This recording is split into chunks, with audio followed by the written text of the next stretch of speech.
Hello everyone and welcome back to another video. Yes, I wasn't going to do this, but apparently it's so bad I just simply had to. So here we go then. It's the Red Bull car launch. Yes, the car launch. But before we do that, it's time for a little history lesson and some exciting news as well. And that is that Ford is returning to Formula One. Not now, 2026, but until then they're going to be partnered with Red Bull in giving some help and advice and tools in their engine department, because of course Red Bull are making the engines themselves from this year onwards. So yeah, Ford are going to be involved, and then in 2026 it will be a Red Bull Ford.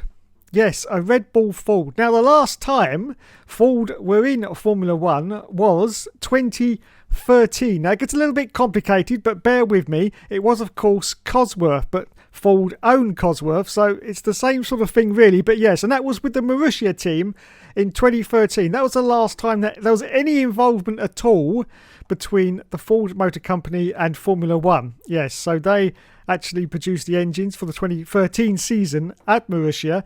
Unfortunately, when the 2014 season came along with the hybrid engines, they decided they weren't going to bother with that because they were far too expensive to make, so they pulled out of Formula One for good. Now, the last time Ford as a manufacturer came into fruition was, of course, 2004 as the Jaguar team.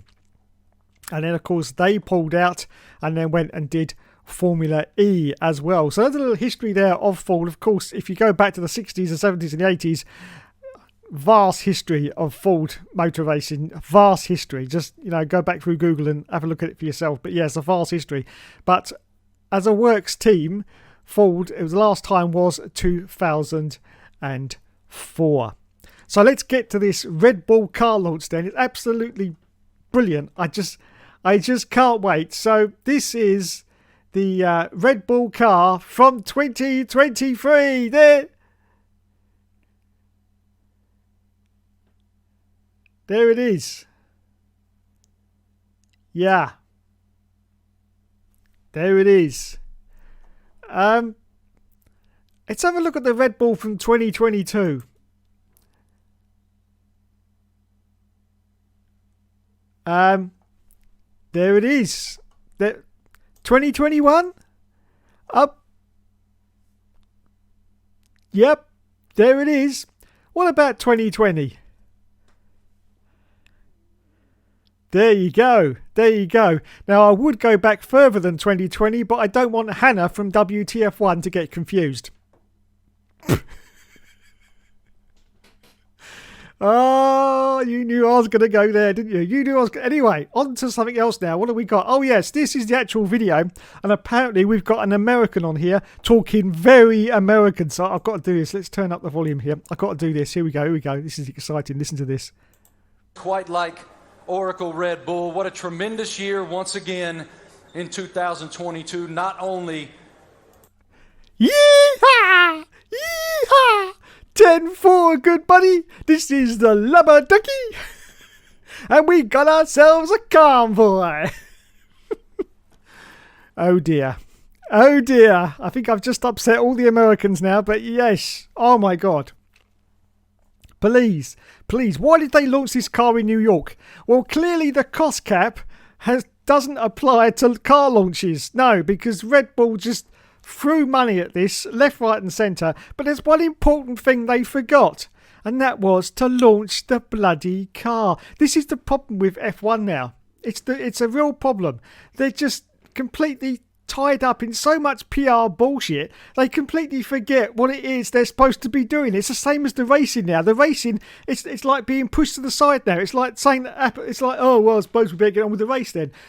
They just spent 2 hours of their PR bullshit before they actually decide to get on with the race. It's just ridiculous. And exactly the same here with Red Bull. Yes, it's just, what a disaster. Now, unfortunately, there's lots of adverts in this, so I can't show you anymore. Otherwise, it would click to an ad and I'll probably get thrown off YouTube. But yeah, there was a dude a little bit later on, and he was halfway through a sentence and he completely forgot what he was saying. He went, oh, I don't know what I'm saying. I'm not sure what I'm saying. So clearly he needs a job at WTF1. Stop it now, stop it. But yeah, as a car launch, it was just, oh, it was crazy. It was crazy. It really was. Absolutely unbelievable. So there's Christian Horner, yeah, doing his usual. Of course, in Austin, it was a weekend that was quite an emotional weekend. Yes, we lost our founder and chairman. I quite agree with you. Now, can I get to this car launch without triggering adverts? Because unfortunately, I'm not a big YouTuber, so I can't skip all through these ads. I bet I won't. No, here we go. Straight to an ad. Unbelievable. Unbelievable. Let's get that off.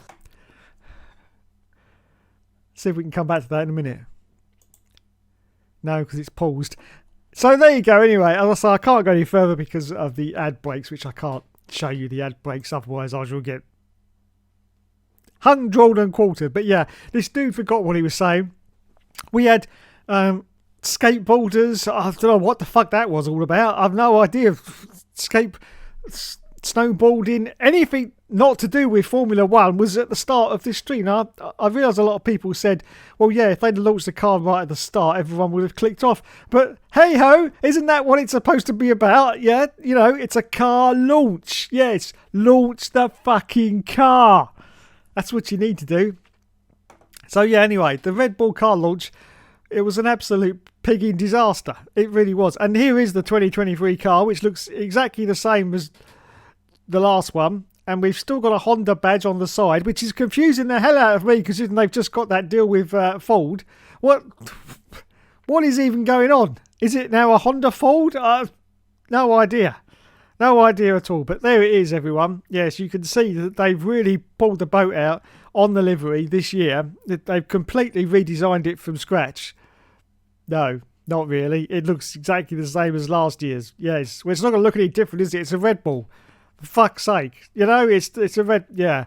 I'm just looking at the aerodynamic pieces on the car, and we can quite clearly see that the front wing strakes going down at the front there are clearly 2 millimeters deeper in their sort of aquaplaning recesses. Yes, clearly 2 millimeters deeper, and you can see that the front wing end plates as well are a good 1 centimeter higher on one side than they are on the other, which I find very unusual and surely must affect the aerodynamic performance. But yeah, you can clearly see it's about 1 centimetre higher on one side. I don't know why they decided to do that, but they have, yes. Now, looking over the rest of the car, we can see there is more aero pieces on the side pods here, which look very nice indeed. We've got wheels, 4 in total, 1 in each corner of the car. They are, I can confirm, round.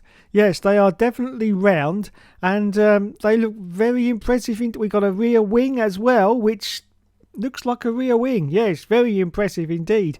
And you can see once again they have adopted to go for a halo bar this year. I know, unbelievable, but they have. Yes, it's a halo bar. We've still got most of the pigging sponsors that we had last year as well. We've got Bybit. Yes, that's cryptocurrency, and that's going to fall faster than WTF1's subscriptions very soon. So anyone who bought Bybit or any of those cryptocurrencies, well done for being a complete and utter twat. We've got Oracle back. We've got Rokit, is it? Yes, Rokit's back. Mobile's back as well, and Claro, I don't know, whatever it is. Rauch, that's the same as... It's all the bloody same as last year, Red Bull. There's no fucking difference, is there? It's the same pigging car as well. Unbelievable. Unbelievable. Anyway, that was it, everyone. New Red Bull for 2023. Fantastic. Can't wait. Can't wait to see that on the grid in all its shiny blueness. Can't wait. Can't wait. Anyway, that's all from me. I'm going for a lie down now. I'll catch you in the next video. Good night.